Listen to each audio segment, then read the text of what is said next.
Episode 3 of FLCL might just be my favorite of the series. It's not by a wide margin, especially not when the finale exists, but episode 3 is the Ninamori episode, so it's basically a masterpiece. While FLCL lies on the more stylistically diverse end of the spectrum that is character designer Yoshiyuki Sadamoto's career over the last few decades, Ninamori captures his unique talent to craft designs emphasizing features that aren't overly stylized or separated from reality, but given such careful attention to detail that they make you want to hang them all over the walls of your room. While she may fall into the broad category of stoic, dark-haired anime girls with unresolved teenage angst, everything from her resting glare to her interactions with her friends to her mischievous but genuine smile give her the impression of being an actual real-life teenager. Hell, for that matter, a teenager that reminds me a bit of myself at about her age. The way the camera frames her within her own space, emphasizing her internal emotional isolation, and contrastingly from Naota's perspective as the ordinary preteen girl she is, sets her up as a multifaceted character that I immediately want to know more about. That and the glasses look. It's a scientifically proven fact that any character design is instantly improved by glasses and pajamas, and Ninamori has both those covered.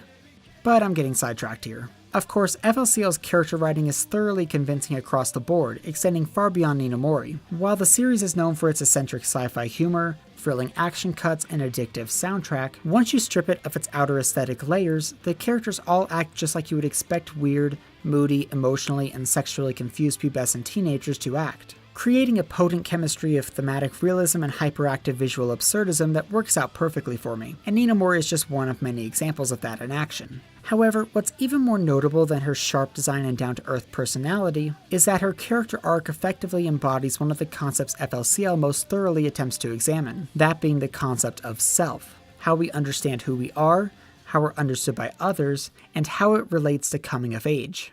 At the beginning of the series, Ninamori and the rest of the show's cast are preparing to move from junior high to high school, and only just becoming aware of the expectations upon them during this transition period to basically become adults. Their issue being that in lacking figures to look up to and learn from, they're left to interpret for themselves what that even means. Ninamori is the daughter of the city's mayor, and the third episode finds her home life fractured after he's revealed to have had a scandal with his secretary. With the media pressing down on her, rumors of divorce circling the tabloids, and the only mature figures in her life largely absent, Ninamori finds herself at a crisis of identity where she must quickly decide how to present herself to the ever-present public eye at the cost of neglecting her ongoing self-actualization. The most advice she receives throughout the first part of the episode comes from the secretary, who praises her for not reacting emotionally to her family situation, while being tellingly framed by the camera as overly concerned with her outward appearance. This further cements Ninamori's decision to externally present herself as apathetic and motivated purely by reason, despite her every action throughout the rest of the episode showing that she's not an unaffected person. Her character arc is hardly subtle in exploring this conflict between public and private selves, and the dual personalities and ineffective coping mechanisms we sometimes develop in the wake of circumstances beyond our ability to emotionally process, especially as kids still learning what it means to be grown up. Much of this episode revolves around Ninamori's involvement in her school's stage play, where she expresses an uncharacteristic enthusiasm for taking on a fictional identity and rigs the votes of the class to secure the lead roles for herself and Naota. Despite assuming an apathetic approach towards her personal circumstances, she still finds herself instinctively grasping for just one part of her life she's capable of controlling without anyone else's influence, however small and inconsequential it may seem. However, as the pressure from her personal life weighs on her and the control she assumed over the school play begins to break down, her disinterested demeanor starts to crack under the stress, threatening to reveal the emotional trauma and identity conflict lying just beneath the surface. Because on the inside, beneath the layers of fake persona, she's actually just a scared, lonely kid.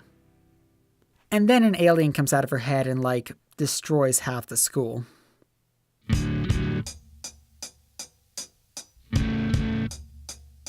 In a lot of ways, Ninamori reminds me of myself when I was about her age. While I was more prone to internalizing my innate need for stability as opposed to outwardly grasping for control over my circumstances, the falsely mature, apathetic guise she assumes in the wake of emotionally impacting realities outside of her ability to change is something I'm more than familiar with. Looking back on that period of my life, like Ninamori, all the versions of myself I would adapt were only shallow. Vapid, fabricated personas formed in the wake of my misled belief that maturity meant being able to deal with pain in my own strength without relying on others. Although her arc is the one that most thoroughly explores it, this idea doesn't just apply to Ninamori either. All of the characters develop different coping mechanisms to deal with their specific realities, some of them extensions of themselves, and some completely counterfeit. In an earlier scene, Ninamori explains her approach to Naota within the context of the school play, describing her admiration for a character who finds happiness in assuming and transcending a fake version of themselves. As she goes into detail, she's interrupted by Haruko, who, being unhindered by misconceptions concerning what it means to be mature and thereby the closest thing to an adult figure these kids have, immediately sees through her act and calls her out on it. Similarly, once I was able to distance myself from the struggles inherent to growing up, it didn't take me long to realize that the problem with manufacturing a separate external identity, while being in the process of developing your internal self, is that the two inevitably become conflated. And rather than one transcending the other like Ninamori might like to imagine, both erupt into an all-consuming crisis of self. The thing about emotional trauma that Ninamori learns here, and that I had to learn the hard way growing up, is that no matter how many layers you bury it under, it inevitably comes to the forefront. Which is exactly what happens here, as her unresolved internal conflict results in a very external breakdown. However, it's only in the wake of that breakdown that she's able to regain her emotional footing, slowly reconstructing her understanding of who she is and how to best move forward. By the end of episode 3, on the surface, not a lot has changed. Ninamori didn't switch schools, her parents didn't divorce, and the city reverted to the place where nothing interesting ever happens. And yet, as the rest of the world moved on, something did happen. The conclusion to Ninamori's character arc doesn't come until episode 6, when she offhandedly mentions that she had expressed her feelings to her parents and, in allowing herself to be unraveled and made vulnerable, attained emotional resolution. It's moments like these that exhibit what makes FLCL so effective as a coming-of-age story. In exploring the ways we all learn to grow up, it recognizes that developing emotional maturity doesn't come easily, that we don't always have role models to guide us, and that in attempting to reconcile our past and future selves, we sometimes inadvertently erect social walls that prevent us from improving. However, it also recognizes that, in spite of that, we can and do improve. It takes time and means dismantling harmful misconceptions and societal expectations, but in choosing to be honest with ourselves and the world around us about who we are, flaws and all, we're able to grow as people. After all, real maturity doesn't come from hiding your true feelings, trying to be emotionally self-sustainable, or assuming a fake version of yourself.